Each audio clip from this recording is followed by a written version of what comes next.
My guest today is Emily Lester, who from a very young age was encouraged to dream and play and has built a career by doing both. As an artist, dancer, journalist, and sommelier, Emily is interested in the art of storytelling and interpreting emotions through different mediums. She is as much at ease performing on stage in full burlesque regalia as she is soaring through the air as an aerial artist. That is, of course, when she's not exploring every facet of wine from the making to the tasting and sharing insights with her audiences as a certified sommelier and wine educator. In today's podcast, we talk about identity, creativity, sensuality, and taking risks. Originally from the United States, Emily now calls France home, and today she joins me from Beaune. Hello, Emily, and thank you for joining me today. Hi, thank you for having me. It's an honor to be here and be a part of this project. Thank you. Tell us a little bit about yourself, just where you were before you came to Paris, and then how you got here. How did I end up in Paris? Well, I was interested in the arts in Paris, and I started traveling to Paris pretty frequently. And then it became a more significant relationship in my life, my relationship with Paris. So I ended up deciding to move to Paris since I had been spending a lot of time there. And I wanted to make sure it was also what I wanted. So I moved to Paris in, I guess, officially 2018. But I'd been coming here for 2 years and spending big chunks of time, like 6 months at a time. But the big move was in 2018. Well, welcome, bienvenue à Paris. Exactement. And before that, where did Emily grow up? I grew up in Seattle, Washington, in the United States, in the Pacific Northwest. So similar weather. It wasn't a big change in that regard. And do you remember what you thought you wanted to do as a young girl? No, I always changed my mind as a young girl. It really, not much has changed between now and then. I always would change my mind depending on the mood or something I was interested in. And so I had a lot of room to kind of dream. Same thing now. So I'd let myself do that. Okay. And within a family and school context where dreaming was something that was encouraged or something to wake up out of? I think my mother was really good at encouraging me to. She was always somebody that was kind of outside of the box, and she encouraged me to dream and always would, if I was interested in something, she would make a point to expose me to more of that, whether that was buying me a book about that subject or looking into a school. Like, she definitely cultivated my curiosities and allowed me to have those. So I think it was okay growing up. I was lucky in that regard. But I did go to I went to a Catholic school for 12 years. So, there was also a dose of that you can't really get out of. So maybe I was really lucky that my mother was she kind of balanced out the structure of Catholic school. Yeah, one doesn't necessarily think of that kind of education as one that encourages, as you say, thinking outside the box. More about stepping back into line. Yeah, I think so. Comes to mind when I think of an education like that. And our children in France went to a Catholic college. Yeah, there's rules. Lots of rules. Lots of rules. Yeah. You're an artist, and we'll get into more about all those aspects later. But titles that come to mind when you look at what you do are artist, sommelier, wine educator, cabaret, dance, journalist. And when I was preparing for this, sort of 3 words kind of popped into my head. And one was identity. And I thought, what 3 words best describe your personality?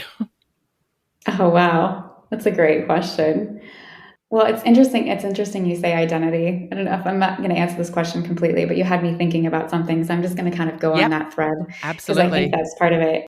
Absolutely. Identity is a huge thing for me. And actually it was in college too. I majored in women's studies, and we talked a lot about identity and identity for women and what that means at different stages of your life. So I had that in the academic context. So I think that's always been something that's been difficult for me because I don't identify with any one specific thing, kind of going back to allowing myself to be curious and play in different arenas. And I do that same thing within my art too, in the context of, at the base, you could say I'm an aerialist. I'm a classically trained aerialist. But within the aerial arts, I play with many different mediums to create something. So I think that also plays out in my study of wine. So at the base, I'm a trained sommelier with credentials and certifications. But within that, I like to concentrate and again play in different subjects within that subject. Okay, so I'm hearing the word playful almost as a personality trait. Probably, Yeah. for sure. We have to keep playing and being curious. I think I'm curious. I'm very playful, and I'm probably very, very sensitive too. I am sensitive. I'm mixing probably very sensitive person, but I think creative people at the base do tend to be a little bit more sensitive. Well, I think with that question of identity for many years, if I'm thinking about my own and the reading and the interest of it, certainly in women's studies, it was almost the study of other people's identities versus questioning my own. And then at some point it turned and I realized it was actually all about understanding my own as well. But with the things that you do, perhaps, do you think of identity as about a place or is it more about a state of being? Oh, I think it's a state of being, for sure. But I think it was interesting too, what you said before is kind of when you study women's studies, you study theory, you kind of study something else or somebody else.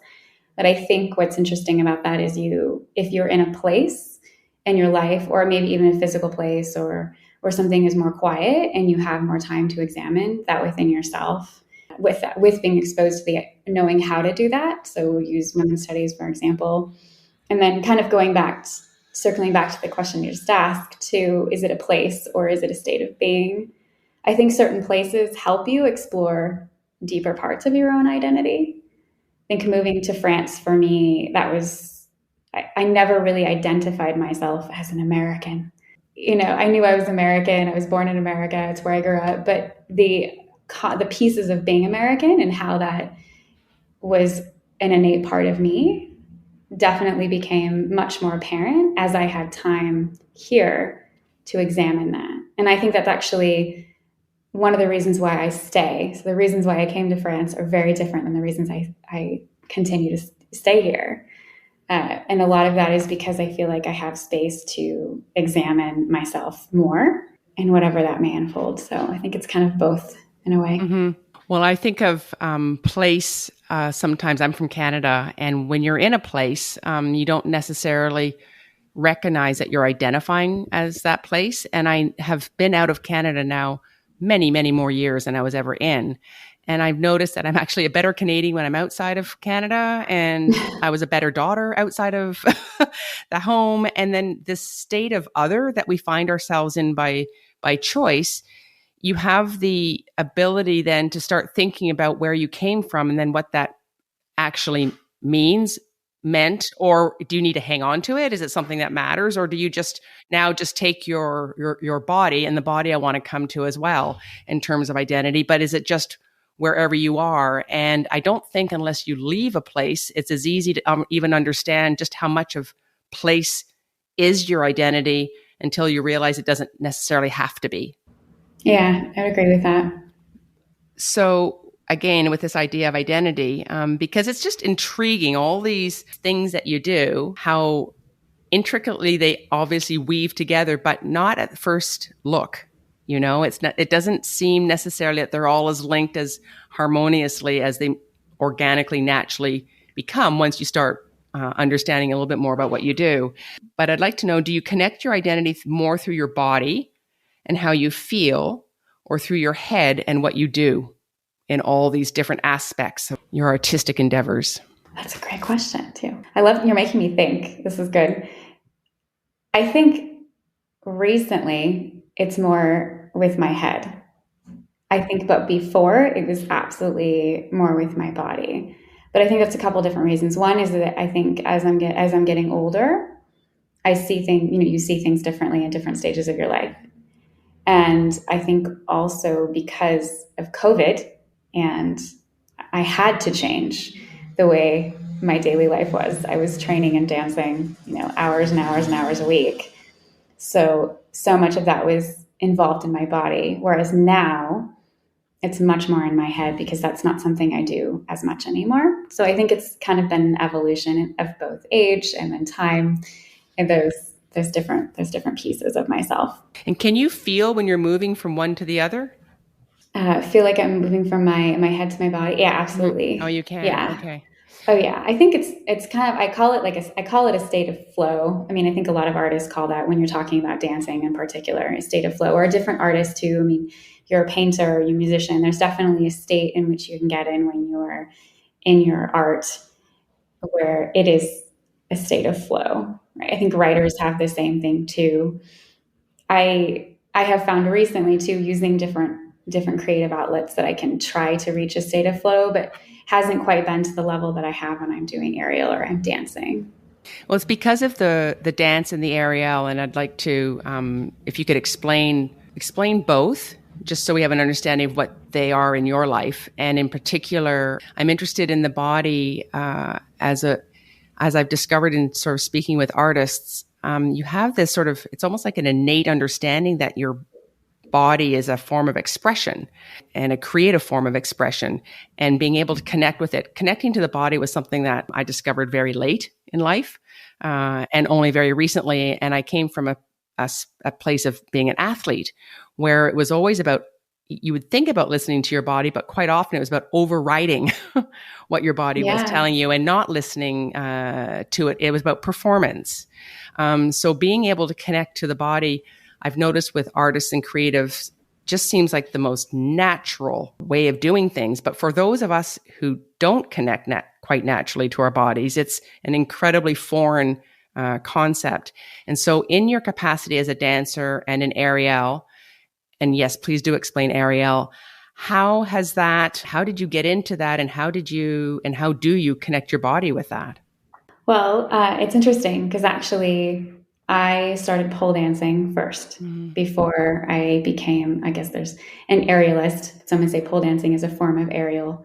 So first, aerial is the aerial that I do, just to kind of clarify it for Mm-hmm. listeners or people don't know. If you think of like the circus, Mm-hmm. so you have a trapeze, or you have an aerial hoop or aerial silks. That's my métier. So I specialize in single point aerial hoop and aerial hammock, and that's what I did professionally for a number of years. And I taught and performed. But before that, actually, I got into pole dancing, and it was interesting because a lot of people, when they think of, you think of pole dancing, you have immediately your head goes to a certain connotation. And when I started pole dancing, I'm just doing this for sport. I want to get in shape, and I've heard it's heard a great way to get in shape. And I look back and I'm, if I really just wanted that, and I was telling myself that, I would have probably just done yoga or Pilates or something. But there was obviously an attraction to pole dancing for a reason. Now I have time to examine that. And I ended up opening a pole dancing studio in Seattle, and there's, that's a whole nother story. So, but pole dancing for me actually was, even though I initiated it as sports, it was so much more. I was connecting with my body in a very sensual way. And I also had permission again to play in a space where other women were doing the same thing. And there was a lot of powerful things that happened within a pole dance studio. You are pushing your body as an athlete. It is not easy. But you're also discovering your own sensuality, and also that you have permission to do that in a safe place.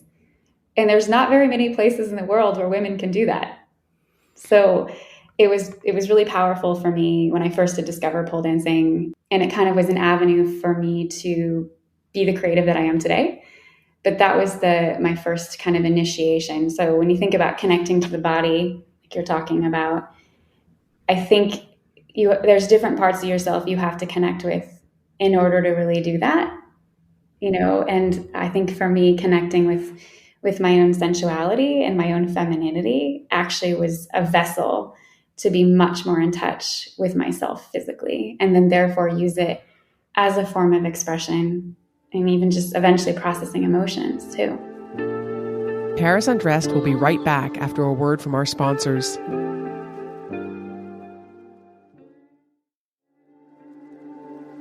And now, back to Paris Undressed. It's interesting that you consider pole dancing a safe place to express.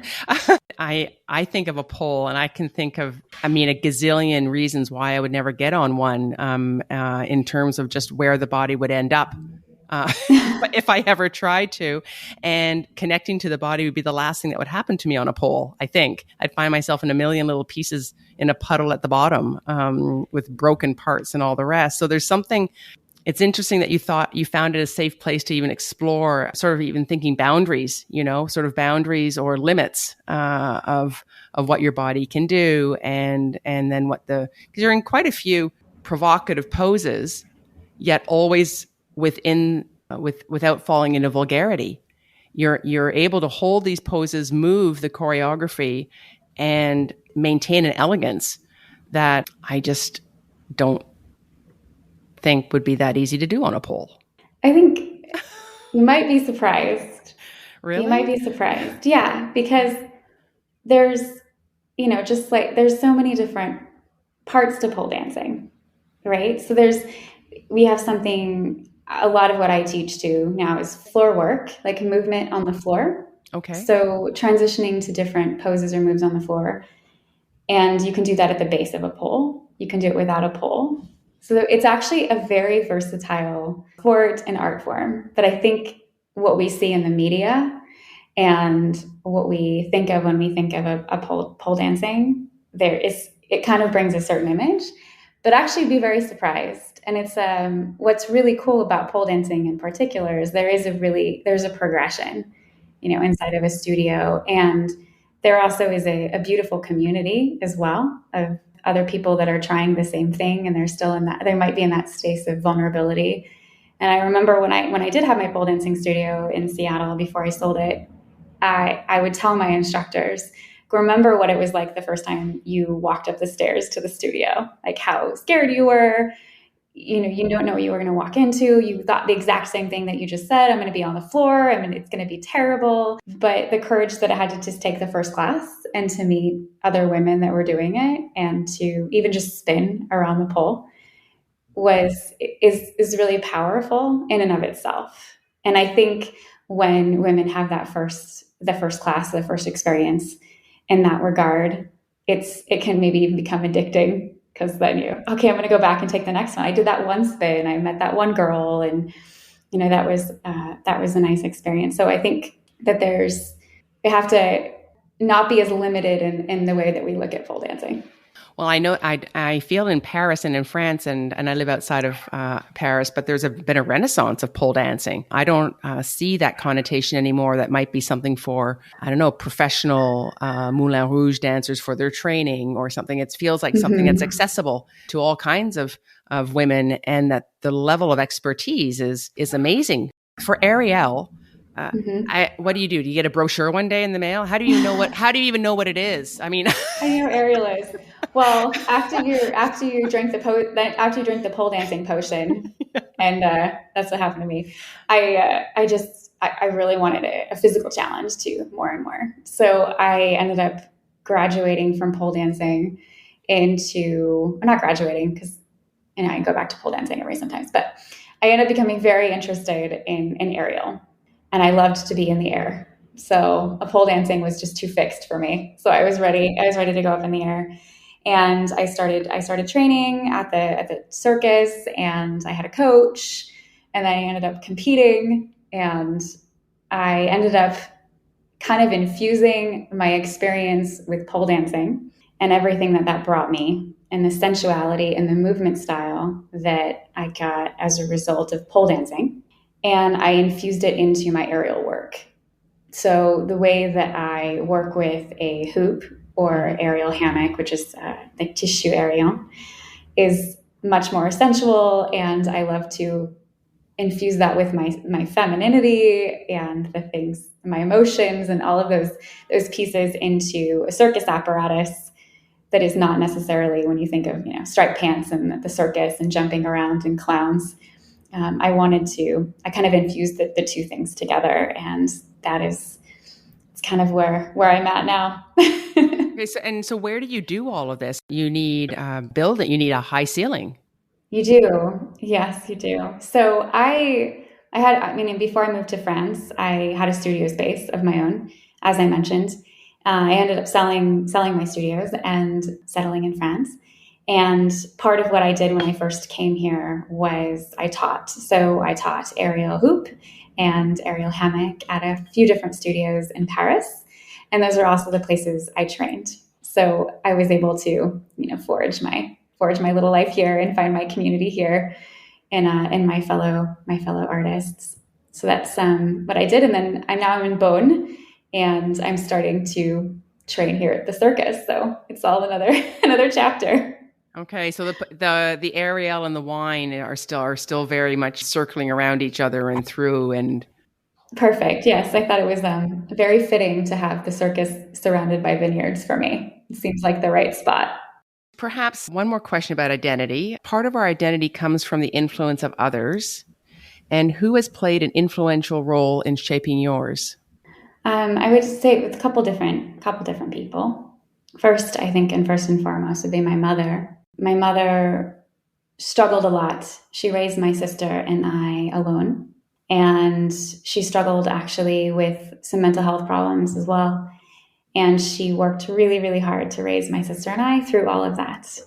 And she made sure that we were educated and very well taken care of while managing her own internal demons. And I think that shaped me a lot. Sometimes things were very unstable in our childhood. So I think my ability to move and to compromise and to adapt is definitely a result of that. And then later on, I had a wine mentor actually who helped me quite a bit in the last several years get to where I am today in my professional career in wine. And she was somebody too that gave me permission to explore other components of the study of wine without being too narrow. So huge thing for me in my study for wine that's very important is concentrating on history and culture and not just so much the tasting. And I really think that the integration of the human factor is really important for me. And so she gave me that. And then I had an aerial coach as well. So there's somebody from different components who really allowed me to try things that, weren't quite so normal and to create acts that, dream up in my head. And I would think we're not okay to put on stage.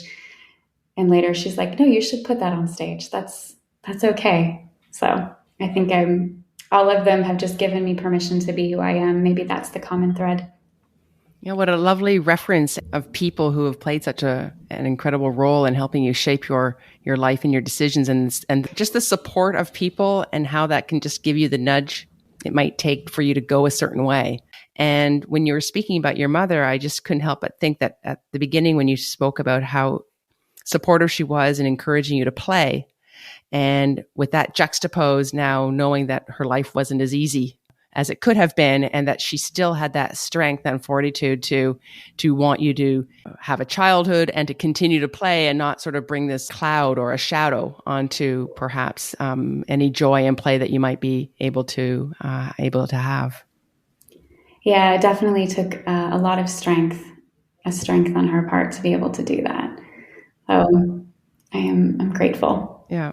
So another word that I think of that came to me when I was preparing for this is creativity. You studied wine at the Wine School Paris and received your wine scholar certification and are currently studying for the Bourgogne Master's Level program through the Wine Scholar Guild with an upcoming exam next month. While there is a language of wine making to learn, I imagine it also takes an incredible amount of creativity. Can you talk a little bit about what role creativity has in your work as a wine educator? Okay, how my work creativity. I think it's in a different form. So when I came to Paris and I started working started working in wine education and teaching here in Paris, I think I had to be creative in finding my angle. And all of my colleagues were French and we were teaching French wine. So I had to be creative, and I'm not French, obviously. So where is my angle? And my angle was transmitting what we know as Americans or Canadians or Australians, new world into old world. because that's something I had to do myself. And I think a lot of times we Americans in particular worked with a lot of them, and students that come here or want to do wine tasting or want to learn about French wine, it can be very, very intimidating. And I think the reason why it can be so intimidating is because there is not quite an awareness of our own wine culture. We just kind of assume that, okay, French wine, that's a culture. It's a huge part of who they are. And so it's this mystical, special area. But in fact, we do have a wine culture, and we do have wine history, and we do have something to pull from in our pursuit of studying wine or understanding French wine in particular a little bit better. So I think I had to be creative in finding my place in that. Were you allowed in? Was there room for you to be, was it an invitation, or did you have to elbow your way in? Both. At first I had to, I just had to do it. So here we are. We're standing up in front of people. We need to work. We need to survive. Here we are. Hello, I'm Emily. I'm going to teach you about wine. But I think later, as my confidence grew and I was put in situations where, I had to just really, really push my angle and elbow my way in, it ended up being that way. I'm comparing that a little bit because I come from a world of lingerie, and, there's the French history of lingerie as well. And this idea that you would be coming in and that I would be talking about French lingerie. I mean, who am I? But in fact, it's a different perspective, and you end up juxtaposing the different cultures. And because of that, you do have a different angle that Absolutely. Not everybody actually had. I had certainly an imposter feeling of a little bit of like, yeah, maybe they're right. I mean, I don't know. Maybe who do I think I am? Oh, absolutely. Yeah, no, I absolutely felt that way. And then, I realized very, very quickly that the average French person knows nothing about wine.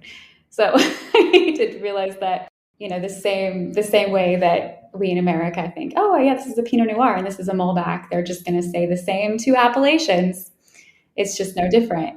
And let alone if you mention anything outside of France, it's going to be way over their head. So I felt that became very apparent. But for sure, at first, it was like, okay. Plus, I couldn't say something right. Even if I knew more, I couldn't say it right. So it didn't matter. Paris Undressed will be right back after a word from our sponsors.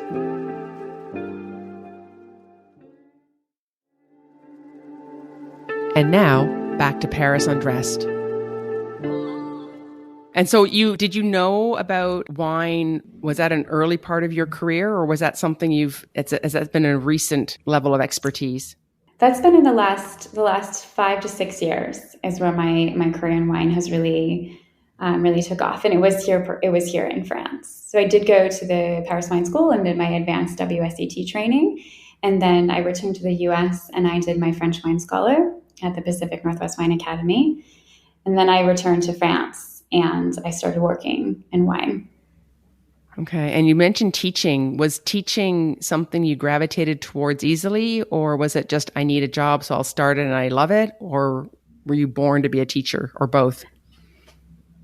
I don't think I like sharing. So maybe being the teacher is part of that. I do definitely like sharing. I like storytelling, all of the, those pieces I think I naturally have with me. Teaching, I was teaching dance. I was teaching pole dancing, and I was teaching aerial, and I was teaching burlesque, and all of that in Seattle. So, and I had a name and a reputation. So when I did come to Paris, it wasn't very difficult for me to find jobs teaching in that same area. And then with wine, I was certified, I had advanced certifications, and my French wine scholar. So it wasn't very difficult to find a position where I would be teaching French wine or creating animations, wine tasting. I almost went into French there, the animation, and in English. So I was lucky that I had those two, and that really helped me kind of carve a place for myself in Paris without I wasn't fluent in French at that time. So it helped me a lot to have that. Well, I was wondering when you came to France, was French just part of your resource pocket or did you have to? No, it was not. No, I really had to dig deep. So my pocket was full of wine education and knowledge, certification, and dance. So that's what I did when I landed here.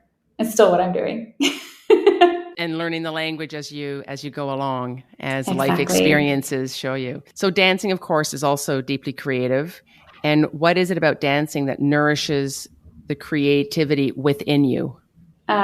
It's the media. I think for me, it's the mediums. So just going back to, I like to have different ways to explore and play and discover and find connections. And I find that within dance, I have those things. Whether it's playing on a pole or floor work or burlesque, that allows me to be creative and to explore even just shapes. So some days I'm exploring shapes and where my body wants to go and why it wants to go there. And then other times when I am performing, it's creating acts. So it's thinking of stories and then how I want to costume those things, how I want to tell that story. And there's a piece of choreography. So there's a lot more that goes into creating an act. And I think that that's probably the kind of big creative project you have when you work in cabaret. Well, I wanted to know, can you describe your process creating your choreography for either dance or aerial? How do you go about that? So when I create an act, I usually have something that inspires me in some way. It can be anything. I think the very first act that I ever created on an aerial hoop, I was really inspired by the movie The Godfather. Of Actually, course. I just really liked that movie. I don't know what it was. It was like, I just loved the music and there's something very, very interesting about the Godfather movie. And I remember just reading a bunch about, the mafia. It's just definitely something I was a little obsessed with for a period of time. And I love the idea. I really wanted to create a piece where I could embody the masculinity of Marlon Brando, but do it in a way where it was just very, very feminine, elegant on a hoop. Which one thinks of when one thinks of Marlon Of course, Brando. That's of that's course, where my mind goes. Marlon Brando on a hoop. on a hoop. So yeah, that was my. It's like different stages of my career, and I'd go back. I'm like, okay, Emily, what was that? But I ended up doing it. It was really fun, the process, because I used the music, the score to The Godfather, and I created a costume where it was a tuxedo, but it was a very form-fitted tuxedo because I need to be the Godfather. Like little bits of red rhinestones on my bow tie. Mm-hmm. And I choreographed it. But again, I really wanted to infuse that kind of the combination of the masculine and the feminine. So I tried to keep my face as kind of whatever that meant for me, masculinity, Marlon Brando, but move my body in a way that was very feminine. So that was the first act I created, And what was it called? this The Godfather. You called it The Godfather. I Okay. called it The Godfather. Yeah. And I ended up winning a competition with it, which was, obviously good for the ego. Well, I'm curious about just when you talk about performance too, is performance and performing a necessary component to being an artist? Is it the process or The process and that you just like to do as a training, or is there something about a desire to be on stage and that's something else that comes out of the art because you're performing? it's a great question right now because I think a lot of artists, especially performing artists, have asked themselves that question because of COVID. I asked myself that question. And what my art means to me now is very different than what it meant to me before COVID. And I think if you talk to a lot of performing artists, they're going to say that, before COVID, I was doing the biggest aerial contract of my life. I worked for 6 months to create an aerial act and I put it on stage and we had 26 shows. And then we were set to tour to Berlin, and I was going to be the first aerial performer in the Bauhaus Berlin. And they put an aerial rig for me, a rig point, and it was that like quick at the top. So I went from being training to that level, and then and immediately, completely nothing, shutting down in the first lockdown. So I had a lot of time to examine that question because performance obviously is a huge part of my career and a part of what I did. And I really enjoyed the process of creating acts.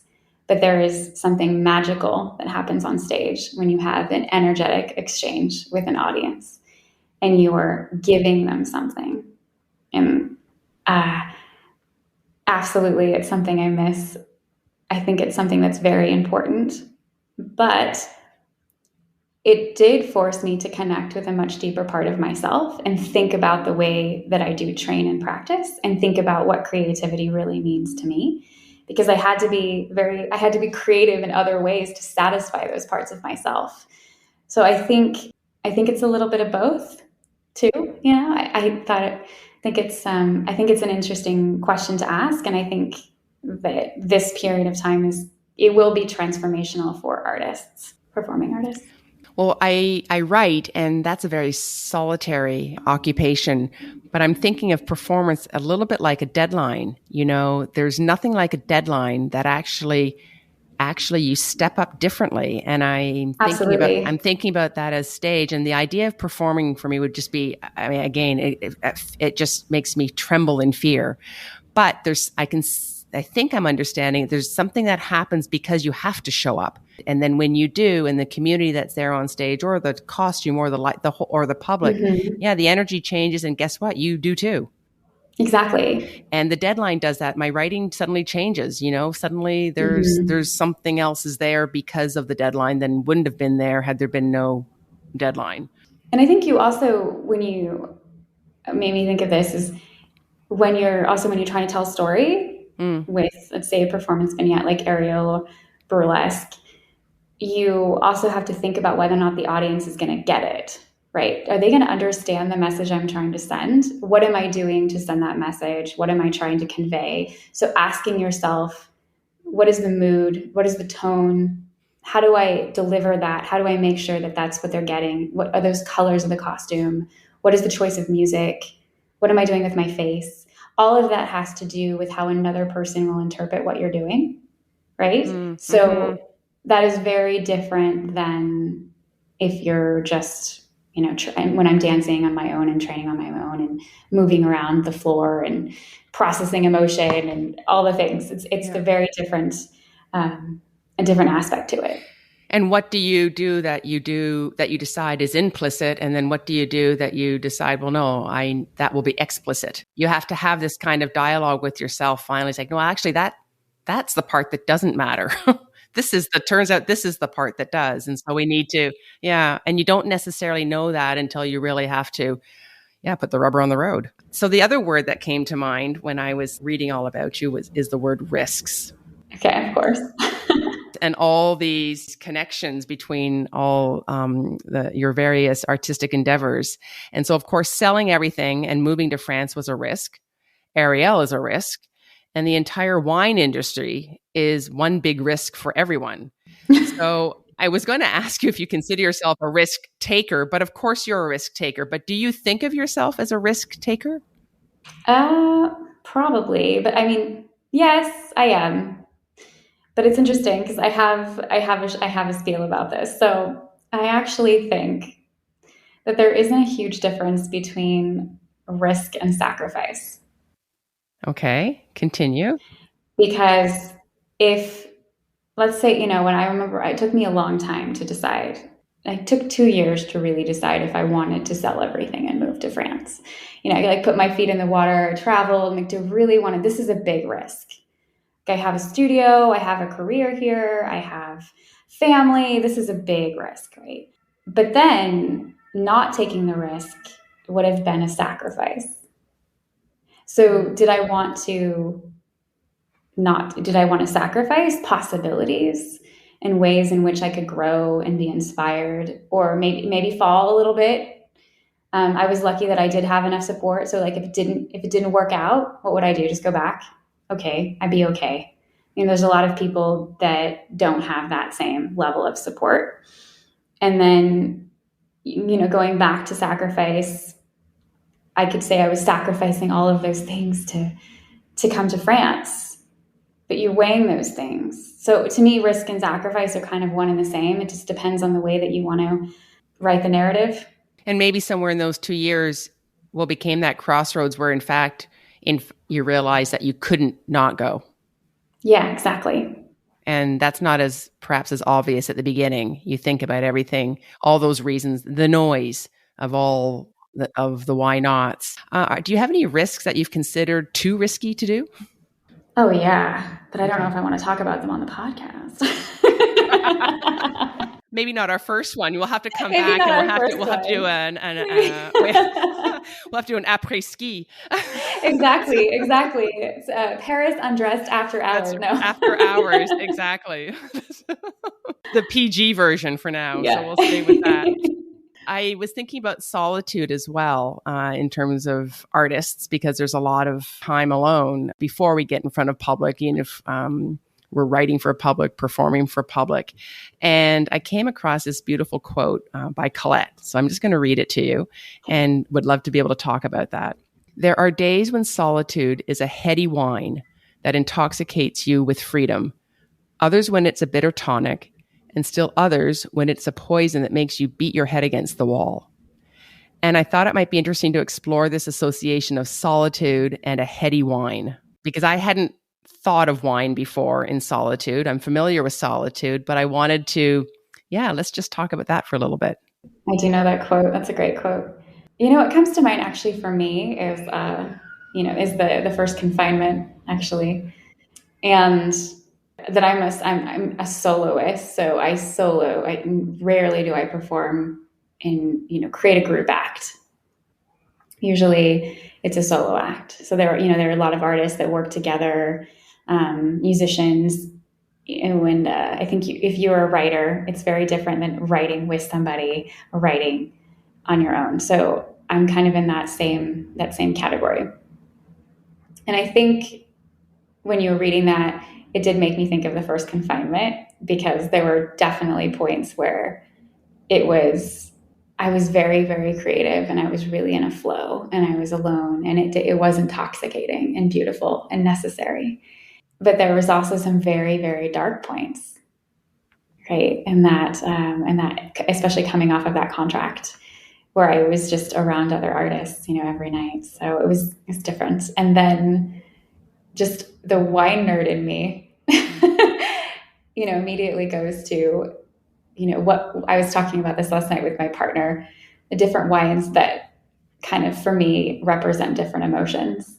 And I think Pinot Noir for me, the Pinot Noirs from Burgundy are actually, they're very, very complex. They're single varietal. They have many different expressions depending on where they are grown, the different plots, the different winemaking. So it's just, that's kind of where I went right away with that quote, was those different directions. Well, for those of us who don't know as much about wine, what does a heady wine mean? Yeah, I think you'd have to ask Colette. Okay. Because for me, a heady wine could also be heady, as in the sense of one that really, really makes you think, and that's intoxicating. Yeah, I thought when you were talking about complexities, I thought of heady as just something that you just feel there's strength, there's flavor, there's texture, there's just a lot that goes into the experience that you're having. And then when you start pulling the pieces out, you realize there's more there. So it's both literal and figurative then. Yeah, absolutely. It's just, I think when she's writing, it's the same kind of idea, because it's exactly heady wine. This is intense. There's so much happening. But at the same time, if you have a wine that is that complex, literally, it's a sensorial sensation, what that does to you in other ways. Paris Undressed will be right back after a word from our sponsors.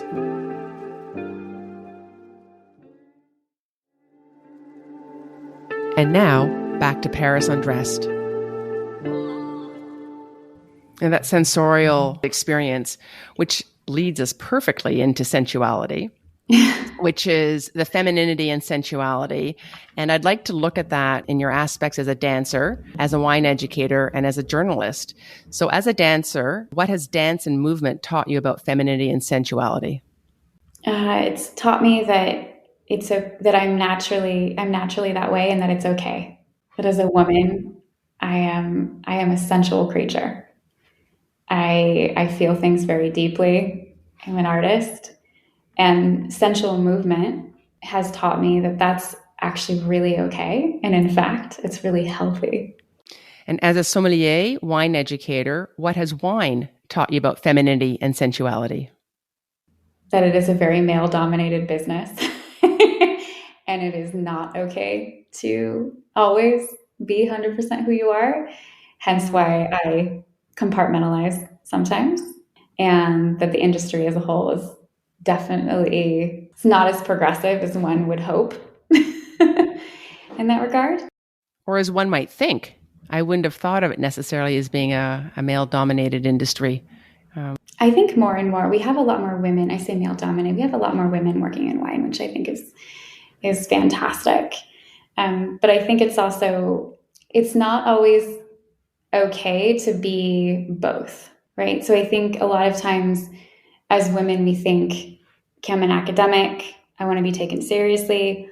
I have professionally, oh, I want to be taken seriously as a sommelier. I want to be taken seriously as a wine writer. I want to do these things, but can I do those things? And can I show up and do those things, but also be sensual and feminine and be okay with that? And that is the piece that I think is missing. Mm-hmm. And expressing it, not necessarily just being okay with it, but putting it out there at the same, giving it the same gravitas as the rest. And then as a writer, as a journalist, what has language taught you about femininity and sensuality? From a literal context, it's interesting because I love that question, first of all. You're a writer, so you get this. Is I find, too, when I'm writing, I notice in my own writing that I kind of almost like I'm second guessing myself, the use of language. So I think this is this way instead of saying this is this way, right? So the use of language, I think, has taught me a lot. And also using different voices in writing. I love playing with different voices in writing. Like, this is an academic piece that I'm going to write. This is a journalistic piece that I'm going to write. This is a really emotional wine poem that I'm going to write. And I love that. I love that all of that exists. It's another medium that I think is really beautiful. Well, there's a different attention to words when you write. When there's I'm certainly more passive when I read sometimes, and you don't necessarily notice that you're reading something that you might not pay much attention to it. Yet when I try and write it, I realize, oh, well, that's not what I want to say at all, or that's not what I meant to say. That's not saying what I want that to say. So and writing has made me a much better reader. And I majored in English at university. I should have, there is no should have, but the reading didn't really, I didn't understand the words necessarily reading. And it wasn't until the writing of them that I became a much better reader at the same time. So language and words have taken a different kind of space now. I think that's also true when you're speaking another language or learning another language too, for sure. I think about that space too. And sometimes when I was teaching Ariel, I was so much when I was trying to learn French and really understand sentence structure, grammar, all, the different things you take for granted that you learned as a child with your own language. But I started to think about how that actually related to movement, because so these words are the transitional words, these words are the fixed words. And I think that you can tie the artistry of the written word actually to a lot of other pieces. At least that's what I do with dance. I find that connection. Yeah, that just gives me a completely different visual about writing. Because there are lots of rules, if we're back to the rules of writing in French and learning a language, and again back to this otherness, or stepping outside of the language that you communicate without thinking, to when you have to go looking for the word that you can't find in another language, and then that beautiful moment when you realize it's the word in the foreign language that actually expresses what you want to say so much better than how you would have ever been able to say it before in the only language that you knew, and how you wouldn't have known that had we not learned or come here or been able to experience a different language or culture or way of doing things. So lingerie, which of course is what I've been thinking if I was on the pole the whole time, of what would be falling out and off me rather than staying on. And anybody who's listening to us, I encourage you to look at your Emily's photos, but they're absolutely gorgeous when she's in every position on the pole, wearing extraordinarily beautiful costumes and lingerie. But I want to know, what's in your lingerie drawer? My lingerie drawer? Well, I've got two types. I've got my my Holly Bordeaux. So that's my performance name. So that's the Instagram you're referring to. It's Holly Bordeaux. And I actually make most of my own costumes. So usually they're old wedding dresses from the 1980s that I cut up and dye and then sew together. So what happened in the 1980s? Women just tossed their wedding dresses out of They after did, and the ceremony. well, like the 1980s, they're like they were really gaudy, big, like tons of appliques. So for a performer, those appliques and those gaudy 80 wedding dresses, those are like the giving tree that just like keeps on giving. So, for appliques. So and those are very elaborate, and I rhinestone them, and they're there for stage. But for my own lingerie, what's in my drawer? I have a lot of black, which would probably be very surprising because the costumes are different colors. I have a lot of black. Do you have a lingerie style in particular that you can identify with? Or sometimes it's interesting to think about the style we like, but that's not actually necessarily what we wear.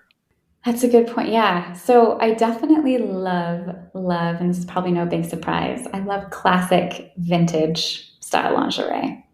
I love like the stockings, like the two colored stockings, the garter belts, the bullet bras. I love all of that. I love corsets, especially when you're thinking of costuming. I love all of those very feminine pieces. I think they're powerful. They're powerful to play with and to be in, right? And the textures and the materials and dancing in them. I love that. And do stockings and garter belts make their way out outside of costumes? Are they part of your daily, weekly life? I cannot say I wear a garter belt daily. I'm sure my partner would like me to. I cannot say I do that. But they make their way in sometimes if I'm feeling like, yeah. And has your lingerie changed since you've moved to France? No, it hasn't. I guess no, it hasn't. Style that I've gravitated towards. No. And I'm thinking back to small Emily growing up. Do you remember your first bra? Do I remember? I guess that, yeah, I do. I think it was probably really ugly. Yeah, I think it was not the most beautiful thing, but I do remember getting my first bra. And was it a moment of pride or a coming of age, or was it more mortifying? Oh, I was so excited to wear a bra. I was so excited. You made it to the big league. Oh yeah, I was ready. I'm pretty sure I was wearing a bra even before I needed one. No, I was very excited to wear all of the things, all the glamour, all the things.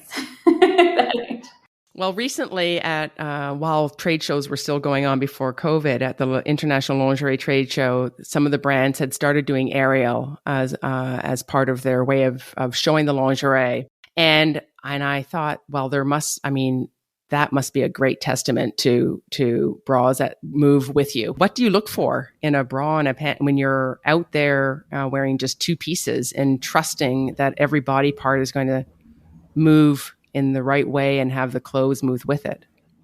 Well, that's a huge reason why I make my own costumes. So I have never, outside of dance wear, just from a very practical standpoint, I have not found, a brand that is going to be able to withstand what I need to do on a hoop. There are definitely some bases, right? Like there might be a bra that I use as a base, but most of the time I'm going to alter something and add pieces of elastic. Or in the case of, burlesque, I might tape myself in order to do what I need to do. There isn't, I think when they were kind of using aerial as a marketing tool, I doubt they were actually in the air. Well, I'm not sure they're wearing just the lingerie. Perhaps there's sort of, I don't know, bodysuits underneath or something. But what was beautiful about it was to actually see the motion, because lingerie had felt very static until then. It's these poised pictures. And here are these incredible, beautifully orchestrated, choreographed movement, and this idea that good lingerie moves with you. As I was staring in admiration from below, just thought, yeah, this is beautiful to watch. I want to move like that too. And I don't need, it's not standing there in position. It's about movement. Paris Undressed will be right back after a word from our sponsors.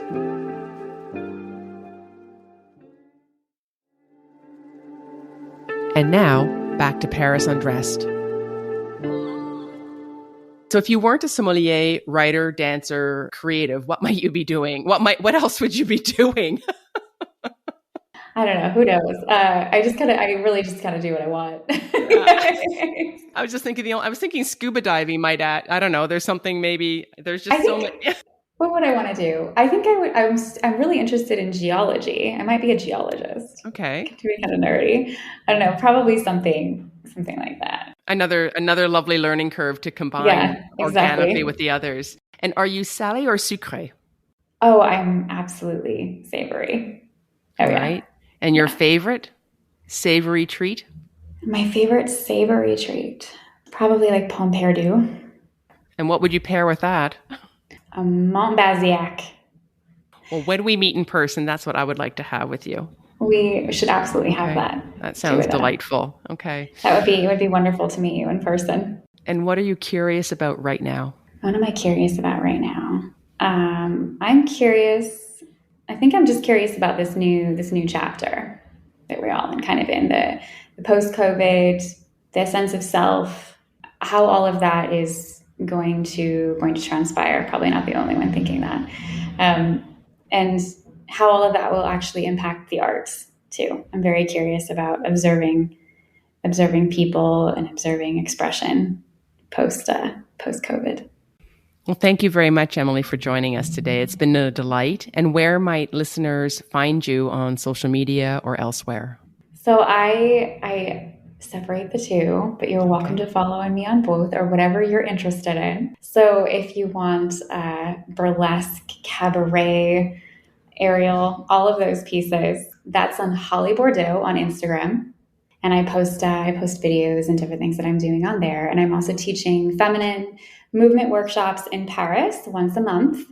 So you can find information about there on my Instagram. And then if you want to know about wine, what wines to drink, wine regions, wine journalism, all of those things, I am Paris Wine Girl on Instagram or pariswinegirl.fr. Lovely. Well, listen, thank you very much for joining us today.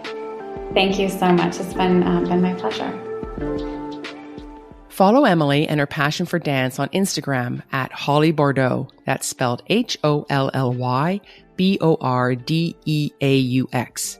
For all things wine, head over to at Paris Wine Girl, ParisWineGirl. You can also find the links for her websites and social media in our show notes. Thank you for listening to Paris Undressed. And if you enjoyed this podcast, please share and subscribe so we can continue to connect our stories one bra at a time. Paris Undressed is produced by Paris Underground Radio. For more on this show and shows like it, please go to parisundergroundradio.com. Merci et à la prochaine.